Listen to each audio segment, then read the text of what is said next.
Happy women's day to all my lovely ladies. In fact என்னோட சேனலில் 70% of the வியூவர்ஸாக இருக்கட்டும், சப்ஸ்கிரைபர்ஸாக இருக்கட்டும், பெண்கள் தாங்க.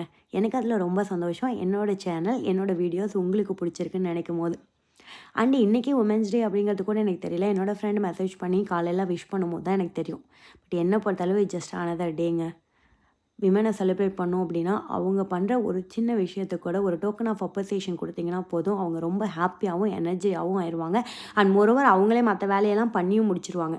ஆனால் நிறைய பேர் வீட்டில் நடக்கிற தப்பு என்னென்னு பார்த்தீங்கன்னா, அவங்க எப்போவுமே ஒரு பெண்களை ஒரு லெவல் கீழே தான் வச்சுருப்பாங்க. எப்போவுமே ஒரு நெகட்டிவ் ஸ்டேட்மெண்ட் த்ரோ பண்ணிகிட்டே இருப்பாங்க. இப்படி உன்னால் முடியாது, உனக்கு இது தெரியாது, உனக்கு எதுவும் வராது அப்படிங்கிற மாதிரி. பட் அவங்களோட பவர் என்ன அப்படிங்கிறது அது அவங்களுக்கு தான் தெரியும். ஜஸ்ட் அவங்க அமைதியாக இருக்கனால டசன்ட் மீன் அவங்களால எதுவும் முடியாதுங்கிறது. பெண்கள் வீட்டில் இல்லை அப்படின்னா வீட்டில் ஒரு விஷயம் கூட இங்கே இருந்தாங்க மூமெண்ட் கூட ஆயிருக்காதுங்க. எத்தனை பேர் இது ஆமான்னு சொல்லி ஒத்துக்கிறீங்க? கமெண்ட் பண்ணுங்கள்.